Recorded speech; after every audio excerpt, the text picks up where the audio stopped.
There are certain moments in a man's life, stark and unyielding, when the scales of perceived justice tip so precariously that the only path forward is to reforge them entirely. This is one such story.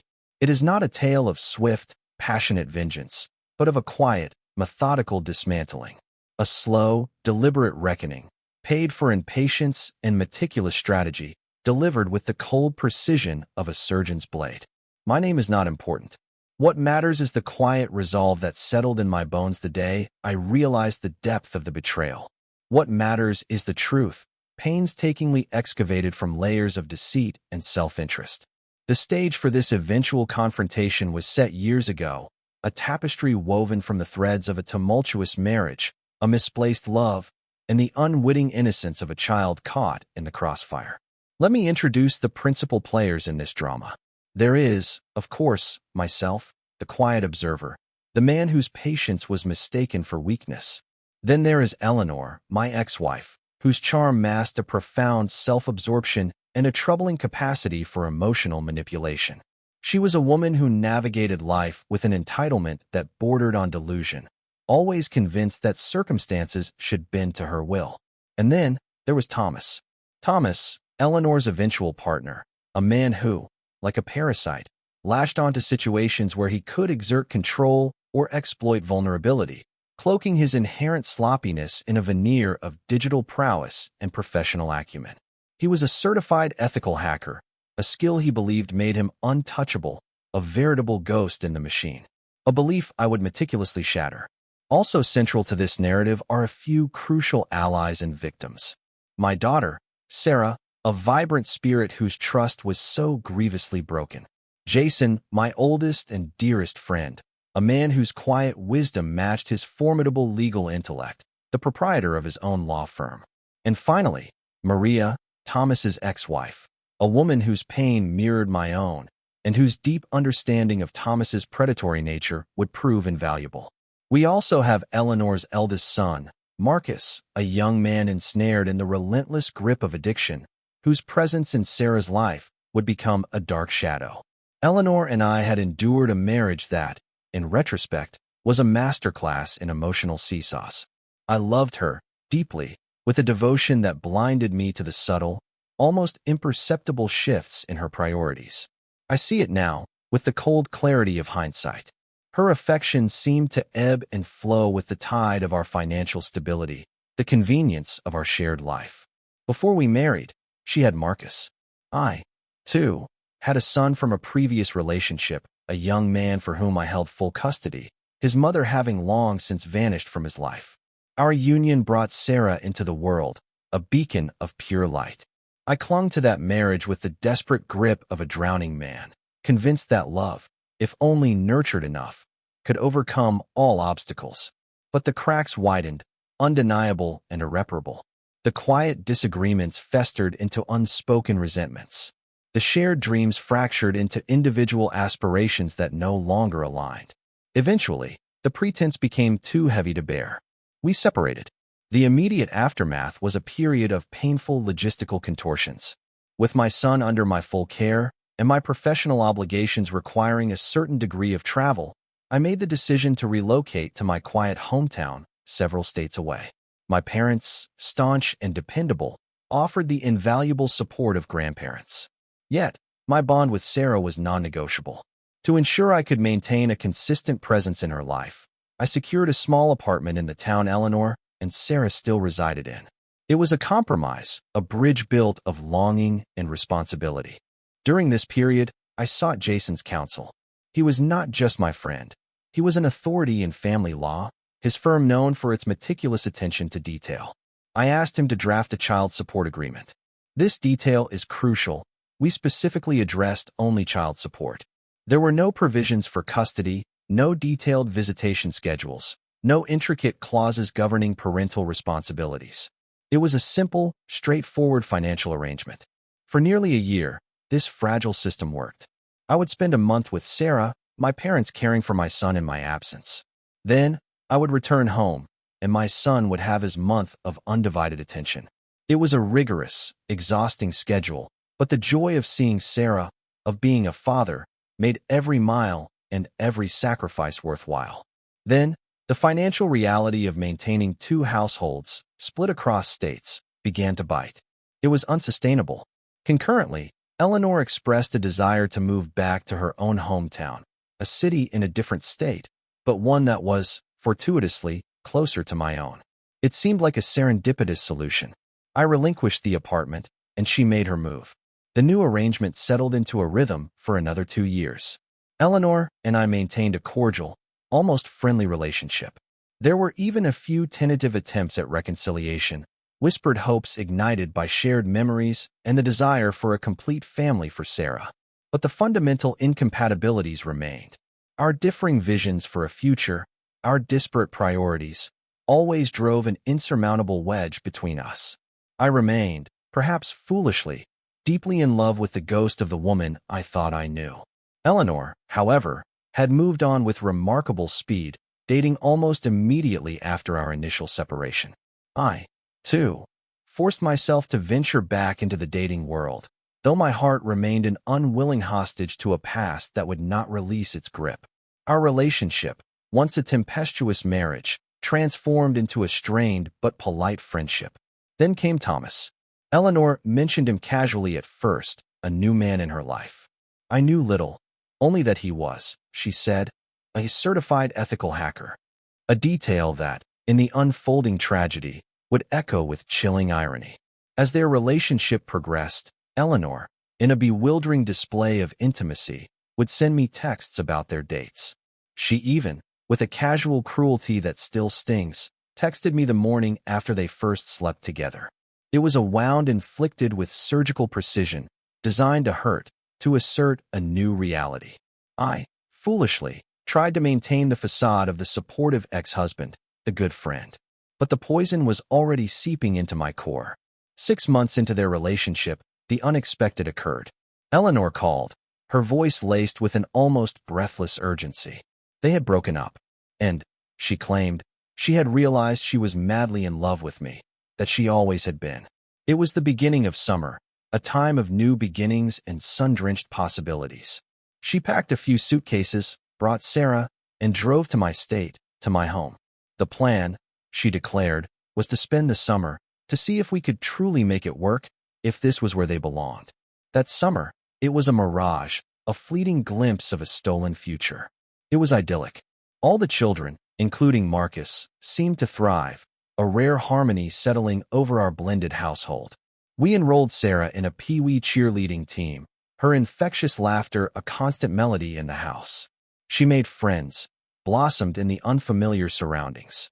Eleanor, too, seemed content, genuinely happy. We registered Sarah for school, a decisive step towards a new life. It felt real. It felt right.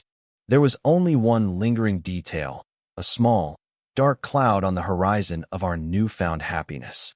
Eleanor still maintained her apartment in her old town, filled with all her furniture and belongings. I offered, without hesitation, to drive my truck, to help her pack, to facilitate the final move. She refused, insisting that she and Marcus could handle it. So, they departed, ostensibly to gather her possessions and return to our shared future. The return never happened. 3 days later, the phone call came. It was Eleanor, her voice devoid of the warmth that had characterized our summer.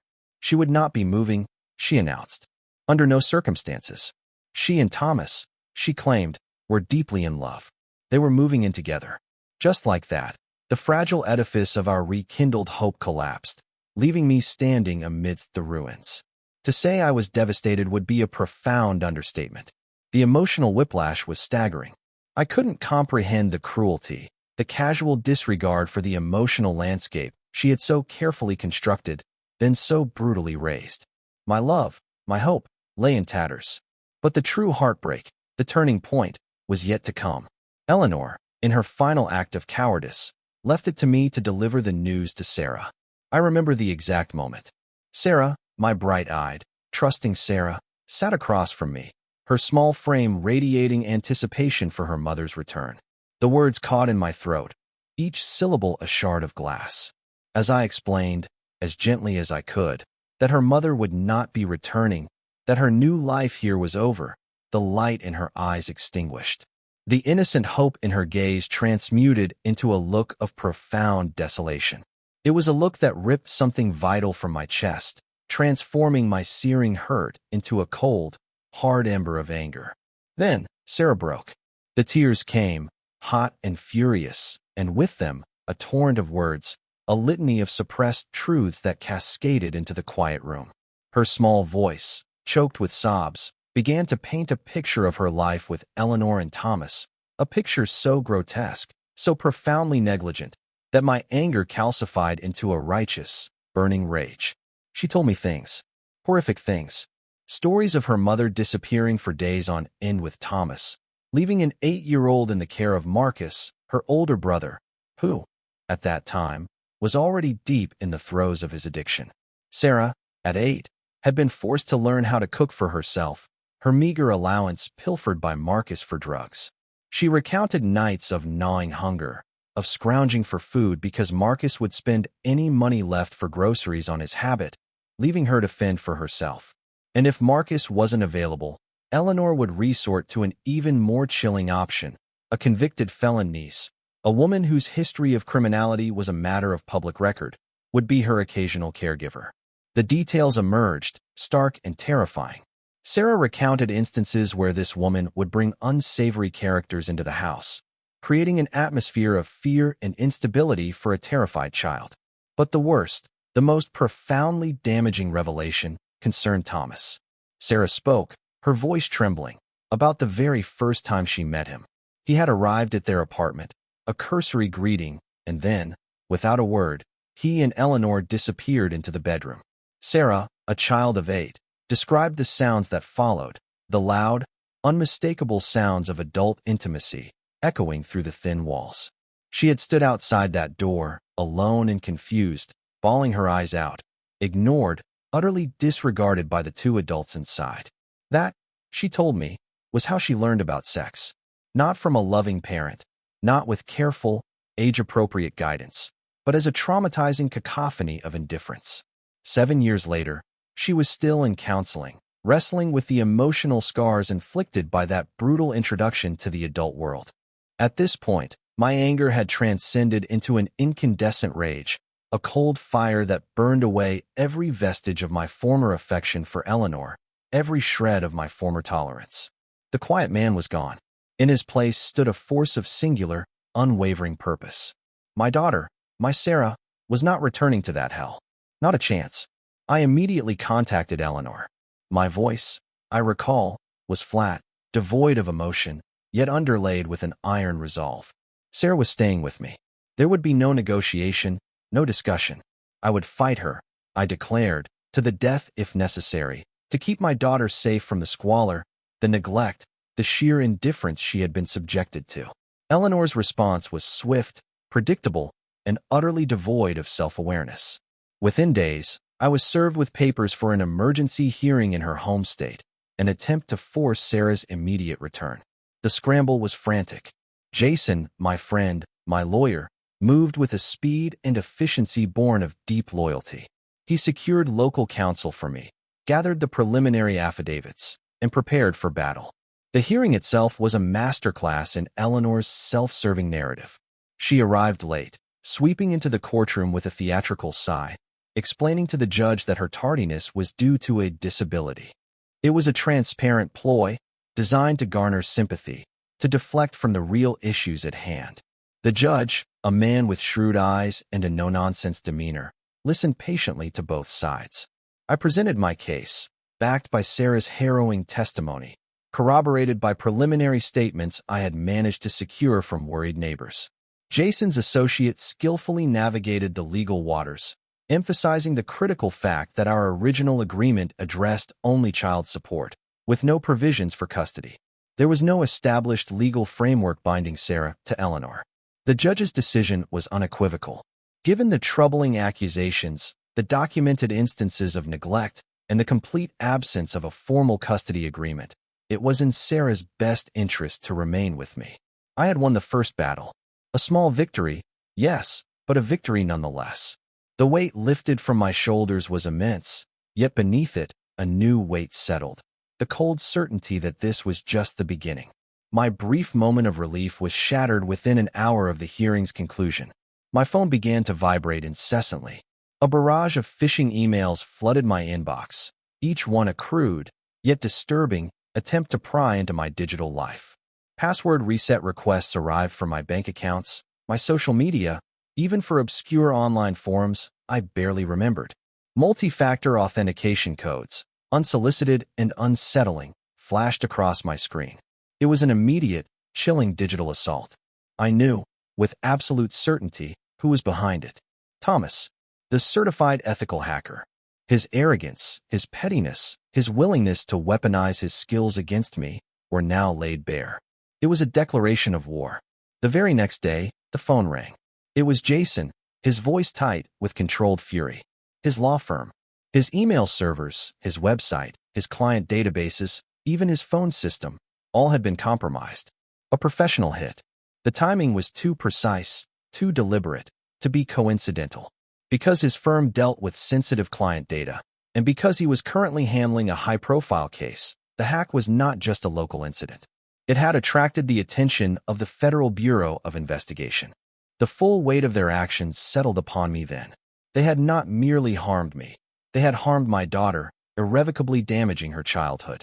And now, they had attacked my dearest friend, tarnishing his professional reputation, jeopardizing his entire livelihood. The quiet man was gone, utterly. In his place stood a man on a mission, a man driven by a singular, unshakable purpose, to make them pay. And not just pay, but pay dearly. To unravel their carefully constructed lives, piece by methodical piece, until nothing remained but the bare, brutal consequences of their actions. The silent gathering began. It was not a flurry of frenetic activity, but a slow, deliberate tightening of the net. I spent countless hours, often through the long, quiet nights, hunched over my laptop, delving into the digital footprint of Eleanor and Thomas. My initial focus was Eleanor. She, like many narcissists, left a trail of breadcrumbs, a digital testament to her self-absorption. Social media became my initial battlefield. I scoured her public profiles, cross-referencing timestamps, meticulously documenting her activities. Post after post emerged, chronicling her late nights out drinking with Thomas, often with telling date stamps that correlated precisely with Sarah's documented tardiness and absences from school. Each smiling selfie, each drunken caption, became a chisel against the edifice of her perceived respectability. I found more.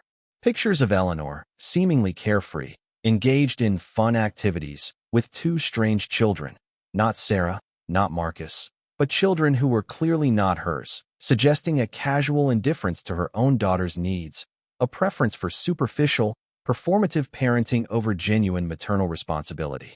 These images, innocent on their own, became damning in context, providing a stark contrast to Sarah's stories of neglect. I then moved to the physical world, carefully, discreetly, reaching out to former neighbors, individuals who had witnessed Sarah's plight firsthand. It was a delicate process, built on trust and a shared sense of outrage.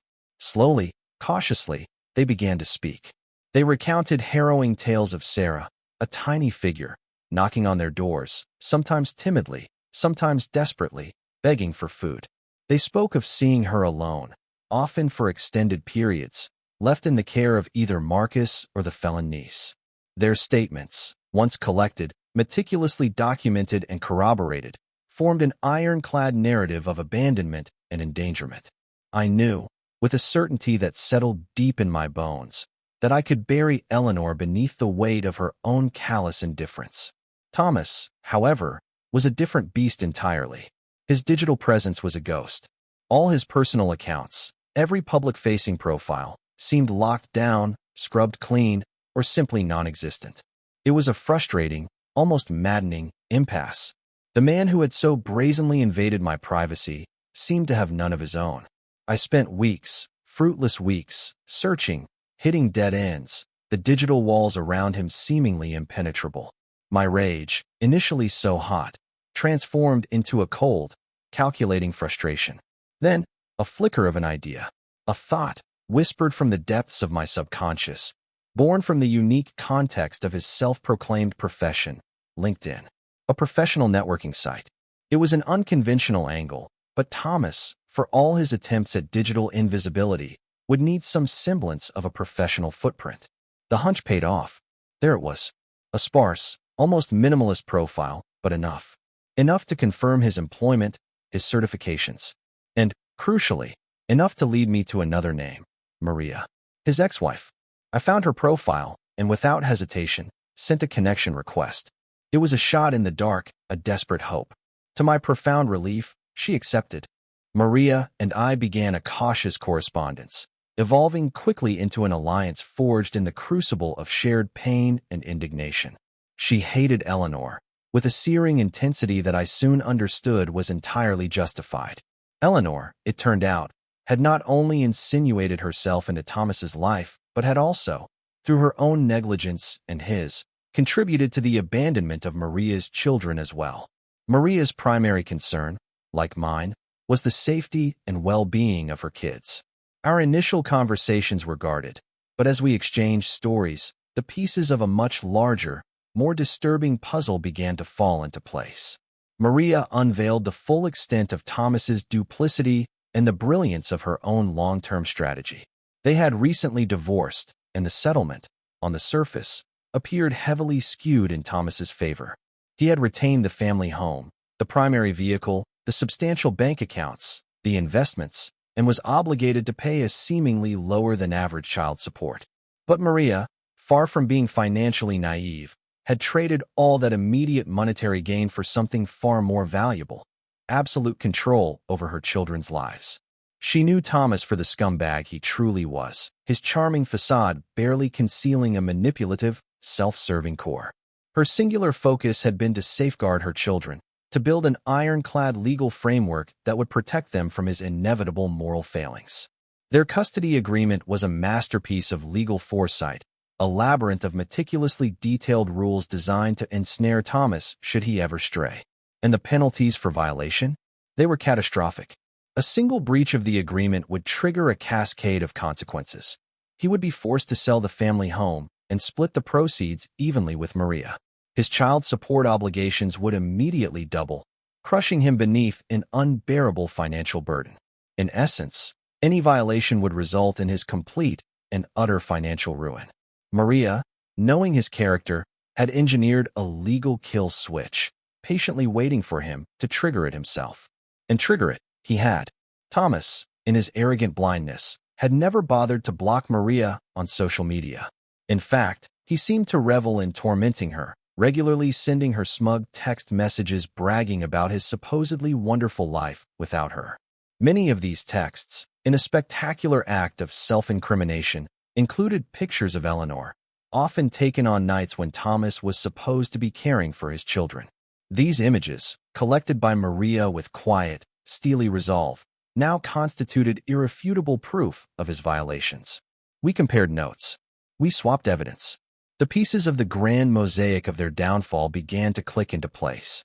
Eleanor's neglect, her fraudulent claims, her casual disregard for Sarah's safety.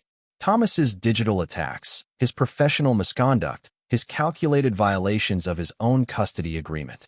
The quiet gathering of information was almost complete. The time for the trap was nearing. The next phase was a carefully orchestrated, multi-pronged assault, executed with the precision of a military operation. My first move was with Jason. I called him, instructing him to discreetly inform the FBI investigator handling his firm's hacking case that I, too, had been the target of sustained cyber attacks, and that I strongly suspected the perpetrator was the same individual. The investigator, already aware of the gravity of the situation, called me almost immediately. I laid out the timeline, the nature of the attacks, and the precise moment they began, within an hour of the emergency custody hearing. I presented the circumstantial evidence, the chilling coincidence of Thomas's profession, his relationship with Eleanor, and the malicious nature of the attacks. Then, the FBI agent asked a peculiar question, one that initially puzzled me. "Do you happen to know where this Thomas fellow works?"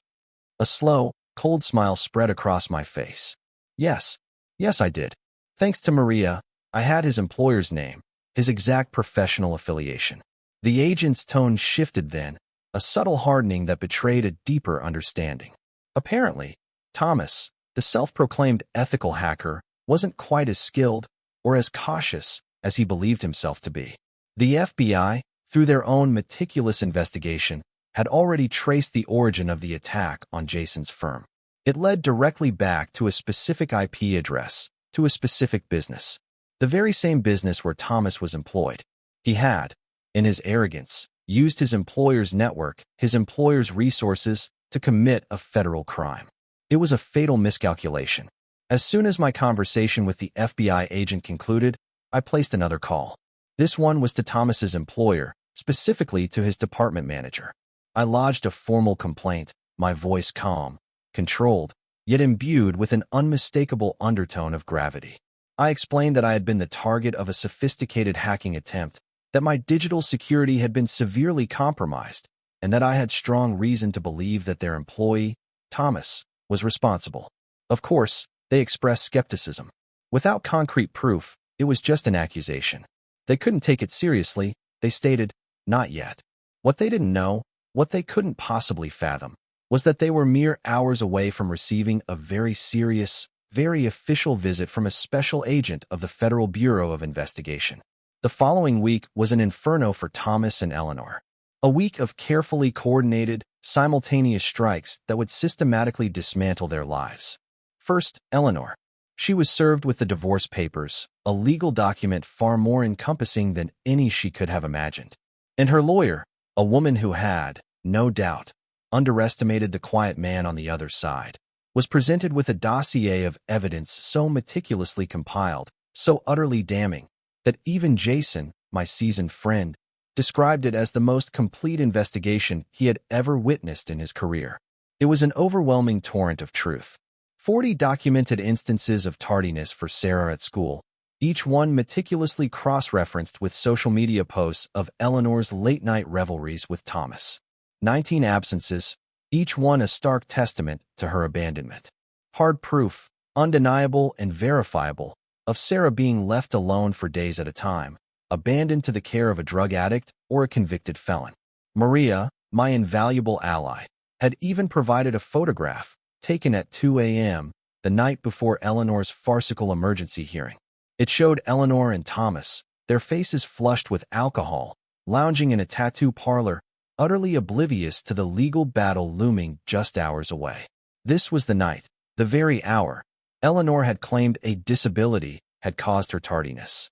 The judge would see the stark contrast, the blatant lie. The mask of civic responsibility was not just slipping, it was being torn away, piece by painful piece.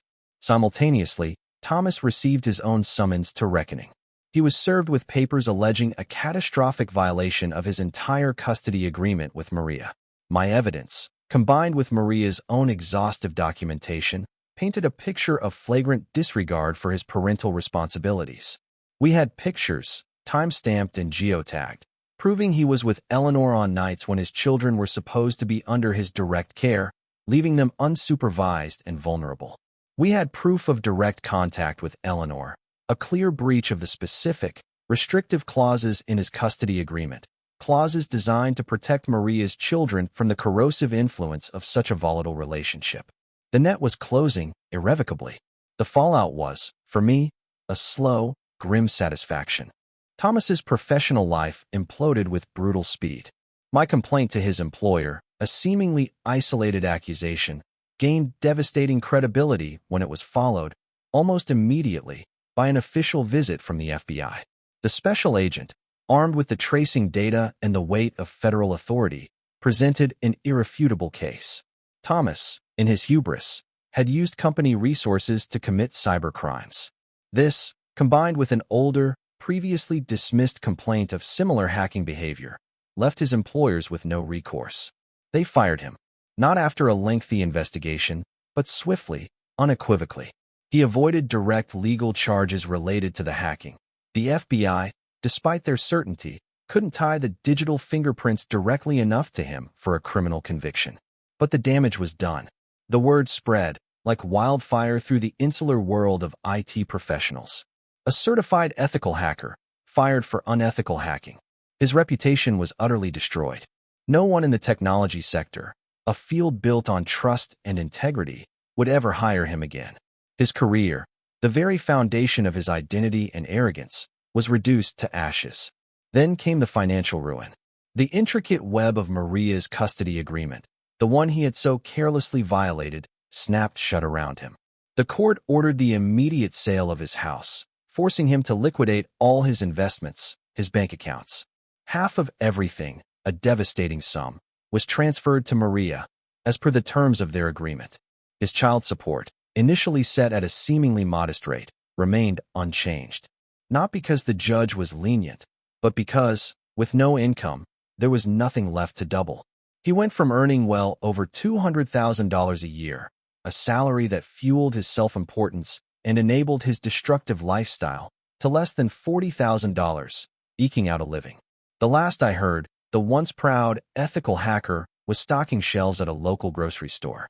A pathetic, yet fitting, end to his reign of digital terror and financial dominance. As for Eleanor, her divorce and custody battle was swift, decisive, and agonizingly painful for her.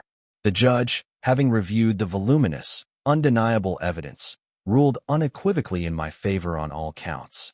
I was granted sole custody of Sarah, and, crucially, sole decision-making authority over every aspect of her life. Eleanor, whose claims of a disability and a desperate love for Sarah now rang hollow and false, was stripped of nearly all parental rights. She was ordered to undergo mandatory counseling, a professional attempt to address the profound deficits in her judgment and maternal responsibility. And her access to Sarah? It was severely restricted. Any visitation, for both Eleanor and Marcus, required the presence of a third-party supervisor, a cost explicitly mandated to be paid for by Eleanor herself. The superficial life she had so carefully curated, the casual neglect she had so readily embraced, had finally caught up to her. Sarah, my Sarah, the innocent at the heart of this storm. She is, thankfully, doing much better. The scars remain, subtle but present, a testament to the trauma she endured. But with consistent counseling, with stability, with the unwavering love and security of a home that prioritizes her well-being above all else, she is thriving.